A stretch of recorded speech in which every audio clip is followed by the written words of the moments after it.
Hello everyone, you are watching at Plus Home Twitter, and in this session of Indian Polity and Constitution, we will study Article 243Y। तो शुरू करते हैं बिना किसी देरी के। जैसा कि आपको भी पता है, भारतीय संविधान यानी इंडियन कॉन्स्टिट्यूशन को आर्टिकल्स में बांटा गया है और इन्हीं आर्टिकल्स को 22 पार्ट्स के अंतर्गत रखा गया है। इसी 22 पार्ट्स में से 9th ए पार्ट में द म्यूनसिपैलिटीज़ के बारे में बताया गया है, जिसके अंतर्गत आर्टिकल 243 से लेकर आर्टिकल 243 तक के सारे आर्टिकल्स आते हैं। यहाँ हम बस आर्टिकल 243 पर चर्चा करेंगे। यहाँ मैं पहले कंटेंट को इंग्लिश में रीड करूँगा, फिर उसकी मीनिंग आपको हिंदी में समझाऊँगा ताकि आपको कंसेप्ट ज़्यादा से ज़्यादा समझ आ सके। Article 243 talk about finance commission. Article 243 में म्यूनसिपैलिटी के संबंध में फाइनेंस कमीशन की चर्चा की गई है। Article 243 clause first, the finance commission constituted under article 243 shall also review the financial position of the municipalities and make recommendations to the governor as to। Article 243 के अधीन रहते हुए यानी अंतर्गत रहते हुए कॉन्स्टिट्यूटेड यानी गठित फाइनेंशियल कमीशन म्यूनसिपैलिटी की फाइनेंशियल स्थिति का भी रिव्यू करेगा तथा गवर्नर को इस क्लॉज में बताए गए पॉइंट नंबर ए और पॉइंट नंबर बी के संबंध में रिकमेंडेशंस देगा। देखिए, आसान शब्दों में ऐसा कहें कि इसमें यह कहा गया है कि जो फाइनेंस कमीशन कॉन्स्टिट्यूटेड किया गया था, गठित किया गया था आर्टिकल 243 के अंतर्गत, जो पार्ट 9th पंचायत के अंतर्गत आता है आर्टिकल 243 तो उस फाइनेंस कमीशन को जो गठित किया गया था, वह जो फाइनेंस कमीशन है वह म्यूनसिपैलिटी की फाइनेंशियल स्थिति यानी फाइनेंशियल पोजीशन का रिव्यू करेगा और वह फाइनेंस कमीशन गवर्नर को इस क्लॉज में बताए गए जो पॉइंट नंबर ए और बी हैं उनके संबंध में रिकमेंडेशन भी दे सकेगा, सलाह मशवरा भी दे सकेगा कि इस पॉइंट पर क्या करना चाहिए, इस पॉइंट पर क्या करना चाहिए। Point number A, the principles which should govern. Finance commission उन प्रिंसिपल्स यानी सिद्धांतों को जो नियंत्रित होने चाहिए, जिनके संबंध में जो है स्टेट गवर्नर को रिकमेंडेशन दे सकेगा। कौन? Finance commission. जो किसके संबंध में? जो प्रिंसिपल्स नियंत्रित होने चाहिए उनके संबंध में गवर्नर को रिकमेंडेशन दे सकेगा फाइनेंस कमीशन। और वे प्रिंसिपल्स यहाँ पॉइंट नंबर ए में बताए गए हैं। यहाँ पे पॉइंट नंबर ए में 3 और पॉइंट बताए गए हैं, इसे हम पढ़ लेते हैं कि किन के संबंध में रिकमेंडेशन दे सकता है फाइनेंस कमीशन स्टेट गवर्नर को।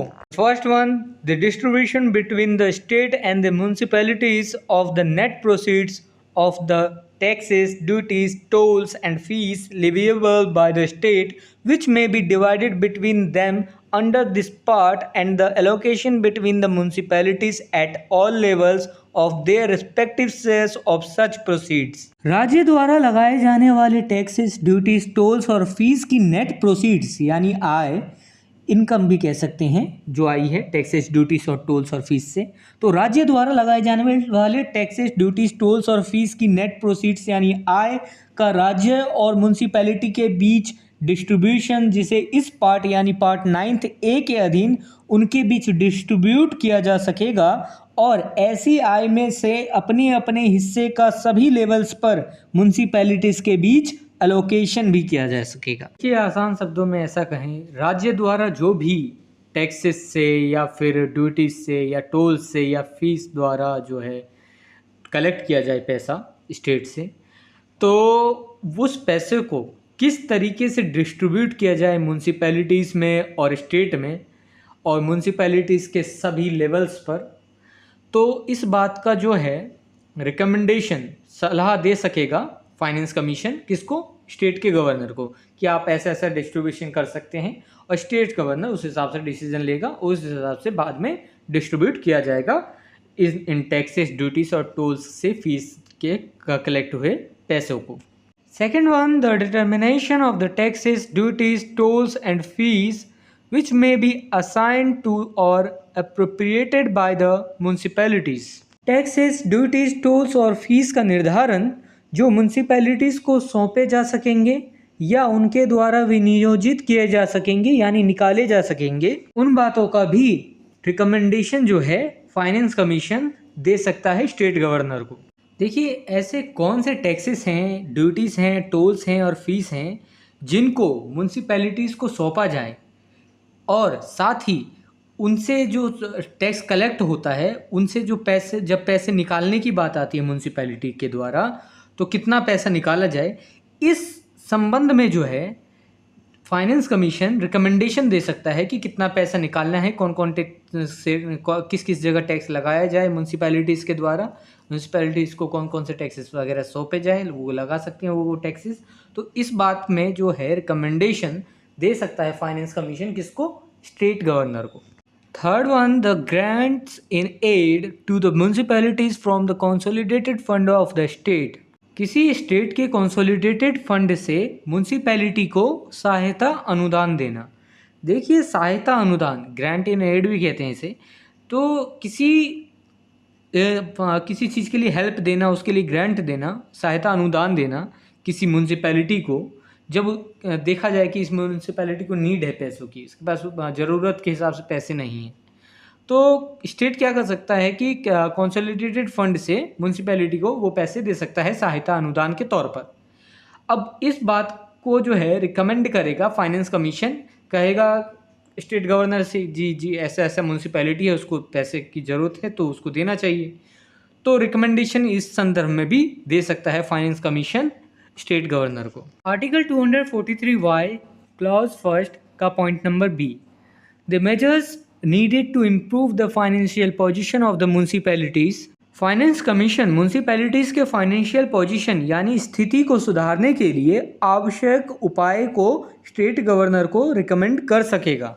Article 243 Y clause first point number C, any other matter referred to the finance commission by the governor in the interests of sound finance of the municipalities. Finance commission municipality के finance से संबंधित मामलों के हित में state governor द्वारा finance commission को भेजे गए अन्य मामलों पर भी कार्य करेगा। देखिए, कोई मामला जो म्युनिसिपैलिटी के फाइनेंस से संबंधित है, तो उसके म्युनिसिपैलिटीज़ के हित के लिए स्टेट गवर्नर द्वारा यदि फाइनेंस कमीशन को कोई उस मामले पर कार्य करने के लिए भेजा जाता है कि हाँ, इस मामले पर आप कार्य कीजिए, फाइनेंस कमीशन को कहा जाता है, तो उस पर जो है फाइनेंस कमीशन कार्य करेगा। Article 243 Y clause second, the governor shall cause every recommendation made by the commission means finance commission under this article together with an explanatory memorandum as to the action taken thereon to be laid before the legislature of the state. State का governor इस article के अधीन यानी इस article के अंतर्गत state का governor जो है फाइनेंस कमीशन द्वारा की गई प्रत्येक रिकमेंडेशन को उस पर की गई कार्यवाही के एक्सप्लेनेटरी मेमोरेंडम सहित स्टेट लेजिस्लेचर के समक्ष रखवाएगा। देखिए, इसे आसान शब्दों में समझिए। फाइनेंस कमीशन क्या करता था? रिकमेंडेशन देता था स्टेट गवर्नर को। तो जितने भी रिकमेंडेशन दिए गए हैं स्टेट गवर्नर को, और साथ ही उस पर क्या क्या कार्यवाही की गई है, तो उसका जो एक्सप्लेनेटरी मेमोरेंडम है वो जो है वो देगा फाइनेंस कमीशन किसको? स्टेट गवर्नर को। स्टेट गवर्नर क्या करेगा? उसको जो है उस एक्सप्लेनेटरी मेमोरेंडम को स्टेट लेजिस्लेचर के समक्ष रखवाएगा। फिर लेजिस्लेचर डिस्कस करेगा कि भैया क्या क्या पैसा खर्च हुआ, कहाँ क्या हुआ। If this video is helpful for you, then please like and share this video, and if you want see some more these type of videos, then subscribe the channel and click the bell icon and select the all option for upcoming videos. And I hope you have a great experience by watching the Ad Plus Home Tutor.